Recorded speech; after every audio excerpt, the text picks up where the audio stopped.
welcome to the Fast Mode podcast series. I'm Tara Neil, and with me today is Rohit Braggs, Vice President of Positioning, Navigation and Timing PNT at Iridium. Rohit directs Iridium's commercial PNT strategy and execution amid growing demand for resilient alternatives to GPS and GNSS. He is a position, navigation, and timing enthusiast with 20 years of contribution to the PNT community, with experience in RF engineering, product management, sales, marketing, strategy, and M&A. Welcome, Rohit. Great to have you on today's episode. Thank you very much. Good to be here. Awesome. Okay, so let's dive right in. We have just mentioned a couple of terms, GPS, GNSS, and of course, PNT. So let's discuss a little bit about, the predecessors, the GPS and GNSS. Okay, what are the main vulnerabilities or limitations of these technologies? And how does a LEO-based PNT solution provide signal that is way stronger? Sure. So, Iridium is a global communications company. And as you mentioned, its focus on kind of transitioning from a communications company to a GPS, GNSS services company is leveraging its infrastructure, which is based on a LEO, what we call it, the low Earth orbit satellite platform. So my background, as you mentioned in the introduction, spans 2+ decades working at GPS, global positioning systems, GNSS, global navigation satellite systems, which led into what we call resilient position navigation and timing, PNT. So I served the various roles and focused heavily on what we call GNSS vulnerability mitigation. This was in order to secure time, provide trusted positioning systems, especially when it started with global defense and aerospace customers, which kind of translated into global critical infrastructure applications like telecom, banks, financial systems, power grids. And all of them were facing increasingly large threats around jamming and spoofing. So this is what led to my work to shape what resilient PNT is all about. So at Iridium, that allowed me to extend my experience to leverage this global low Earth orbit satellite platform to build a service that kind of mitigates and protects systems that are dependent on GPS and GNSS. Because fundamentally, GPS and GNSS is extremely weak. So GPS and GNSS satellites originate from 20,000 kilometers above the Earth's surface in space, from what we called a medium Earth orbit constellation. And when by the time that signal reaches the surface of the Earth, the power level is extremely weak. Hence, it's easy and very susceptible to noise and what we call jamming. It could be deliberate, it could be unintentional as well too. And any system that relies on that weak GPS, GNSS signal is kind of susceptible to some risk. And that's where Iridium constellation comes in because of its low Earth orbit architecture. It's around 750 to 780 kilometers above the surface of the Earth. So it's 25 times closer to the surface of the Earth compared to the GPS GNSS constellation. Hence, that signal is much stronger. And because of that, it is much more difficult to jam, providing better connectivity to signals that require that stronger level of RF capability to work on precise timing and positioning technology. Wow. Well, that's really interesting. And I mean, I hope you don't mind. I'm going to ask a very layman question here. When we see the connection that we have, do you want to turn on your location on your device, right? So which technology are we referring to? Yeah, so those are called assisted GPS GNSS technologies. It's a combination. So when we talk about the satellite signal altogether, yes, each cell phone has what we call a GPSS GNSS chipset that's looking at that signal from the constellations that are 20,000 plus kilometers on the surface of the Earth. So you are actually turning off that signal capability to kind of prevent, because in that airplane mode, you don't want interference signals coming in. So they are turning off that capability and then your wireless signal capability for cell phone coverage. Wow. Okay. So, yeah, let's go back to PNT. So, how do you see LEO based PNT influencing the future of critical infrastructure resilience and data security across the telecoms sector? Yeah, so Iridium has a global communications backbone, and that's its heritage, offering real-time voice, data, IoT connectivity anywhere on the surface of the Earth. So Iridium operates on 66 cross-linked low Earth orbit satellites. It's in a polar orbit, and that architecture allows the signal to be transmitted covering every square inch on the surface of the Earth. So the challenge that we face today in our ever connected, increasingly connected digital world, GPS, Global Positioning System, GNSS, is everywhere. And time is extracted from the GPS satellites, GPS and GNSS. That time is used to synchronize our critical infrastructure, telecom, networks, power grids. Even it's used to track autonomous vehicles because we use the different time of arrivals from the GPS constellations to come up with position. When you have time signatures from at least four satellites, you get 3D position. So that's the kind of mathematics behind it. But if you don't get the time, if the signal is weak or jammed, then you don't get the position. So as you mentioned, that's vulnerable to jamming. And there's an advanced term called spoofing, where you can also kind of direct the signal to give you a bad location as well too. And that we'll talk about that maybe in a couple of minutes as well too.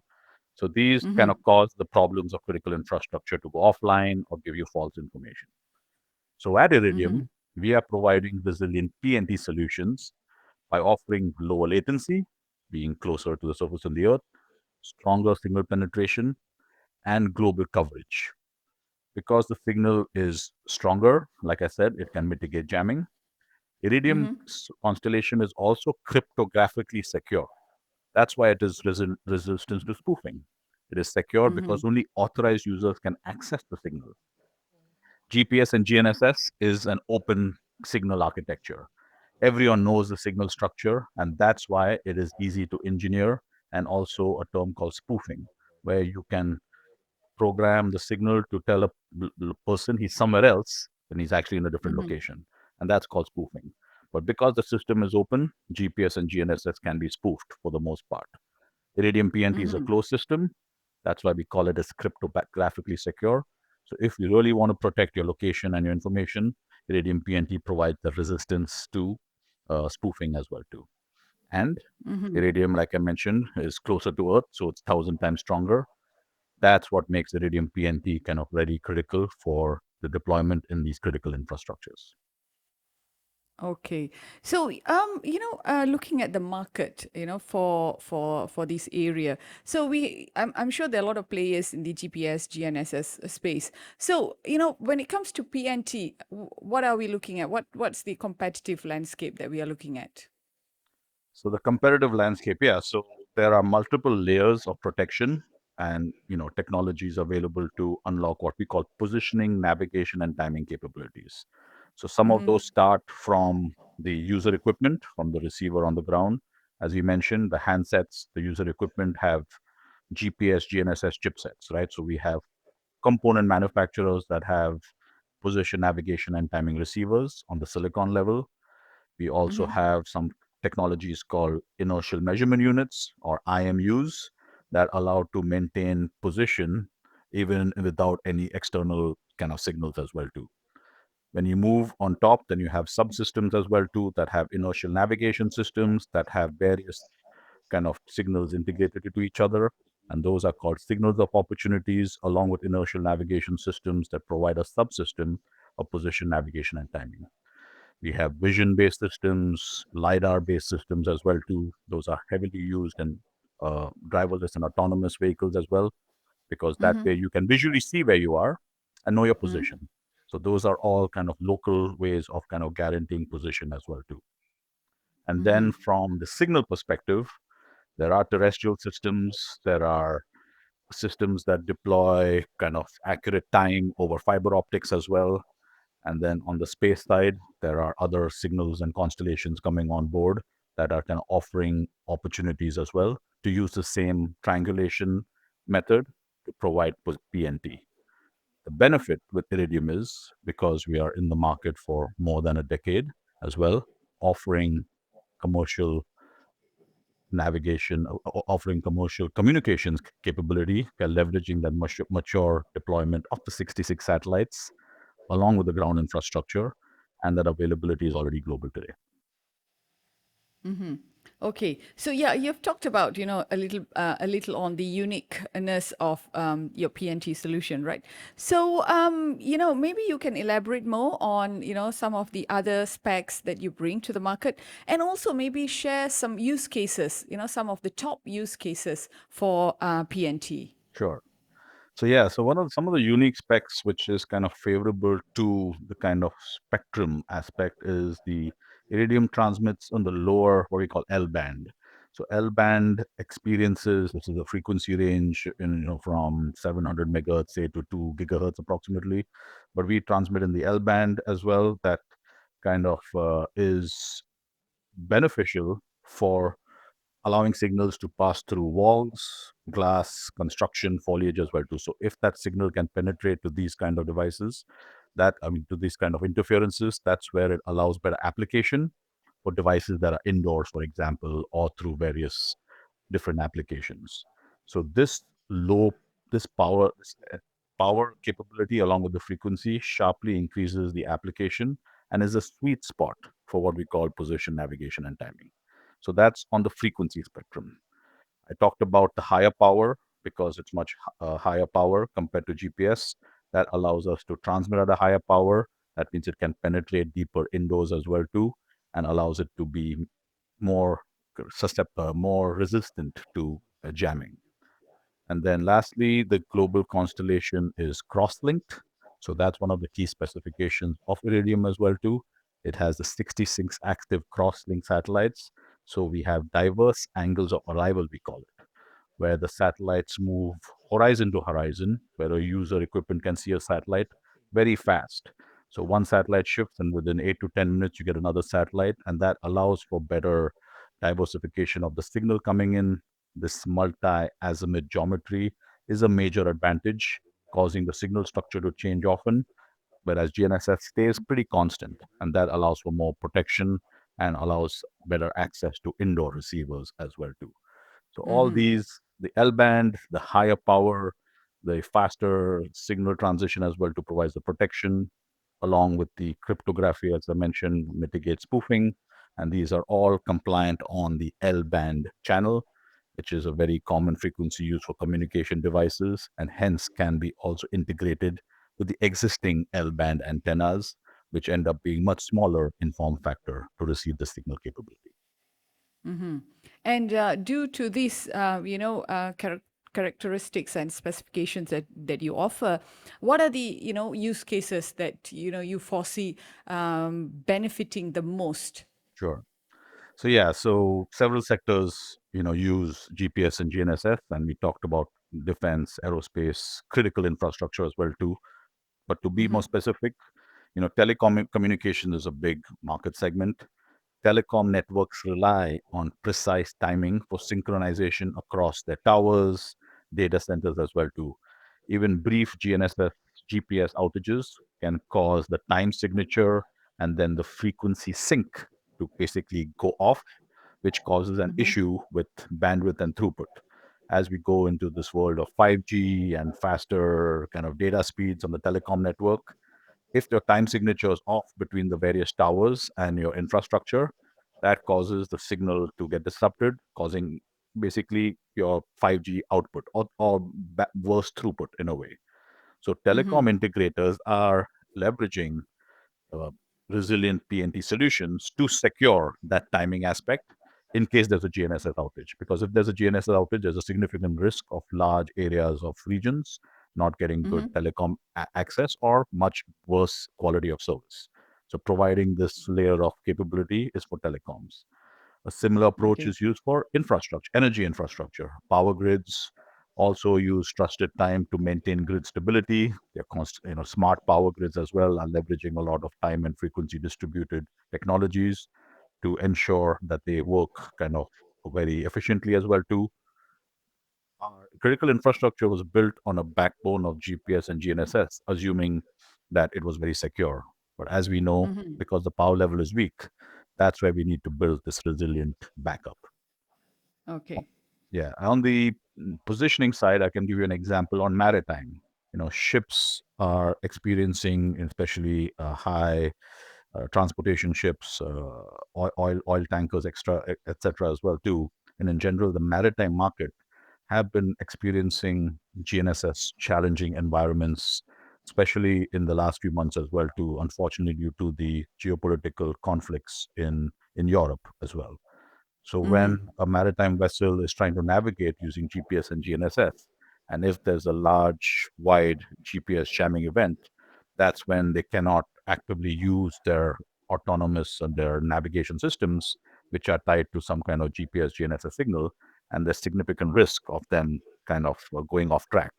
And in some cases, as we saw in the port of Hormuz earlier this year, two oil tankers kind of collided with each other due to some Mm-hmm. GNSS GPS issues as well too, which could have been subverted if they had some kind of backup or some kind of notification system about an alternative signal. That's where we can provide Iridium's position navigation and timing capability to provide that secure high power backup or a kind of truth source as well too, in case GPS and GNSS are vulnerable. Mm-hmm. So, do users in the, like what you said, in the energy sector and maritime telecoms use PNT as a backup technology, like a fallback technology, along with GPS and GNSS, or is it going to be a mainstream technology where eventually we see everyone transitioning to it? Yeah, I mean, obviously, it'll be great to have something that's more as a kind of primary technology for sure. But the reality is, these infrastructures, the architecture, the technology has been built on 22, 3 decades of GPS, GNSS designs. So they are already standardized.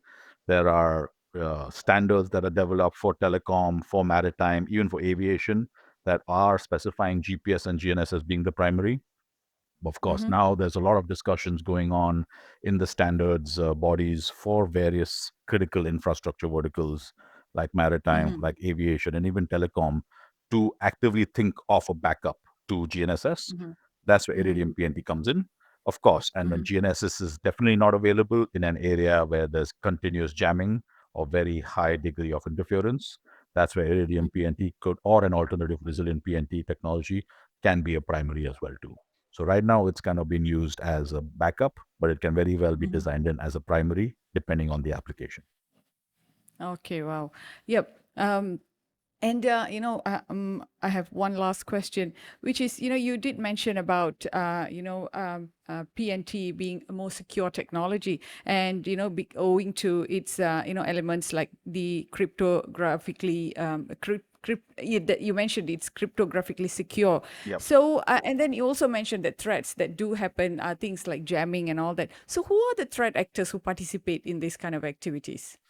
So it all started with the defense governments globally. These are state actors pretty much. So that's where a lot of the requirements came in from aerospace and defense governments, because a lot of the defense platforms with unmanned autonomous vehicles and the kind of technologies being used are highly dependent on GPS and GNSS.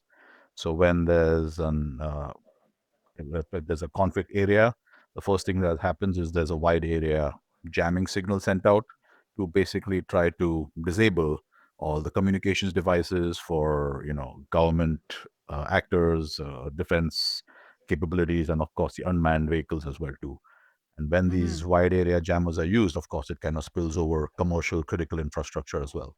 So a lot of the investment over the last 2 decades went into protecting government and defense applications. And now it is kind of translating into commercial critical infrastructure as well too. And that's Mm-hmm. why, to that end, we just recently announced what we call the Iridium PNT ASIC.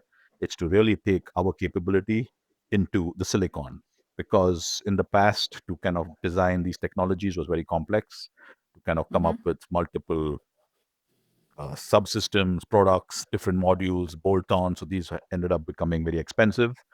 Governments could afford it because of their big budget spending as well too, but it was not easily accessible to commercial players. We launched the Iridium PNT ASIC to allow the protection of an alternative resilient GPS GNSS signal capability within a chip, that can be designed from the ground up into commercial technologies to make it easily accessible, affordable, and get security from the ground up rather than thinking about it as an afterthought once it's deployed. Wow, brilliant.